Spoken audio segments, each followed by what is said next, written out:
Arī Kristus piedzimšanas katedrāli nav sargājis vēstures rats. 1917. gadā apzāģēti katedrāles krusti, nojaukti ikonostasi. Arī Otrā pasaules kara gados katedrāle tikusi postīta, tad atkal daļēji atjaunota. Padomju laikā 1963. gadā katedrālē tika noņemti zvani, krusti atkal apzāģēti un tikai brīnums to izglāba no uzspridzināšanas.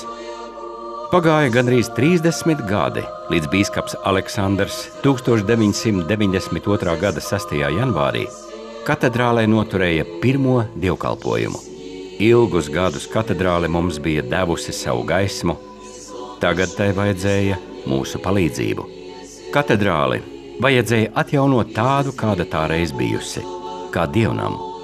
2002. gada decembrī pēc Gunta Rāvja un Skonto būves iniciatīvas tika aizsākts projekts Svet, vienlīdz unikāls gan kultūrvēsturiskā, gan sabiedriski politiskā un garīgā izpratnē.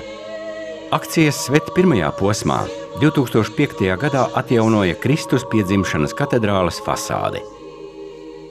Tika veikts apjomīgs darbs 2 gadu garumā, un rezultātā katedrāle iegūta tās vēsturisko izskatu. Siena katedrāles aizmugures daļā bija gaidījusi apgleznošanu jau 2 gadu desmitus. Pateicoties mecenāta Gunta Rāvja ziedojumam, pazīstamais Krievijas ikonogrāfs Georgijs Mironovs uz katedrāles sienas atveidoja gleznojumu pēc Rīgas un visas Latvijas metropolīta Aleksandra ieteikta motīva. Tomēr pats galvenais darbs bija katedrāles kupola apzeltīšana. Dievnama kupolu apzeltīšanu bija iecerējis jau Rīgas Kristus piedzimšanas katedrāles arhitekts Roberts Flūks. Diemžēl to nebija izdevies īstenot dzīvē. Bija jāpaiet teju 2 gadsimtiem, lai 2011. gadā kā pirmais gaismā atmirdzētu apzeltītais zvana torņa kupols. Tika izgatavots arī jauns 80 kg smags un 2 metrus augsts krusts. Krusta detaļas no nerūsējošā tērauda izgrieza ar lāzera palīdzību. Tālāk tās slīpēja, metināja un nomatēja ar keramiskajām pērlītēm. 80 kvadrātmetrus lielo zvanu torņa lielo kupolu un tā krustu pārklāja ar akcijas patrona Gunta Rāvja dāvinātu īpašu visaugstākās kvalitātes 980. probes zeltu.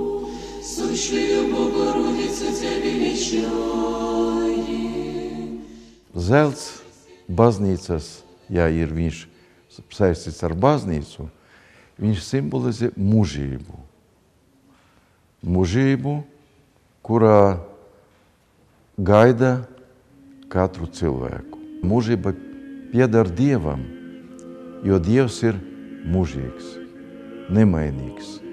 Dievs ir mūžīgs un Dieva valstība ir mūžīga. Un baznīca arī atrodas mūžībā. No vienas puses baznīca tā kā it kā dalās uz 2 daļām. Tas ir zemes baznīca, kuru sastāv, mēs esam visi kristieši un garīdznieki. Baznīca, kura cīnās ar grēku. Un otrā baznīcas daļa, tas ir debes baznīca, liksmojoša baznīca, kura liksmo un sastāv no eņģeļiem, visiem svētiem. Tātad mūžībā ir raksturīgā baznīcas ticējumiem un vispār ticīgam cilvēkam.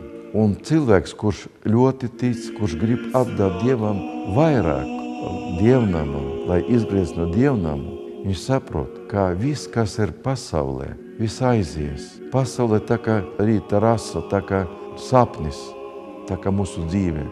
Mēs šodien ir, rīt pārīt mēs varam vairs nebūt. Tikai baznīca paliek.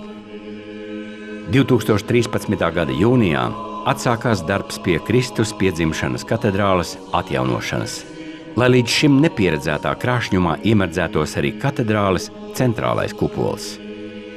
Kupola nesošā metāla konstrukcija tika notīrīta un nokrāsota, lai tā kalpotu ilgi un kvalitatīvi. Bojātie dēļi nomainīti. Dekoratīvajai krusta pamatnei, čuguna lodei, izveidots bezkontakta vara apšūms. Apzeltīšana tika veikta mūsdienu apzeltīšanas tehnoloģijā. Katedrāles centrālā kupola 400 kvadrātmetrus plašo virsmu pārklājot ar 57 740 zelta lapiņu. Sākām šo projektu jau vairāk kā 12 gadus atpakaļ. Daudz darba, daudz labu domu šeit ir ieguldīts. Un, šis ir pēdējais rezultāts. Šis te lielais zelta kupols.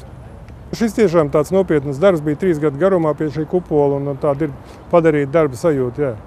Es ceru, ka visiem patiks, gan rīdziniekiem, gan mūsu valsts ciemiņiem. Tas ir domāts visiem. Guntis Rāvis uzskata, ka šis ir viņa mūža darbs, un darbs pie Kristus piedzimšanas katedrāles vēl turpināsies.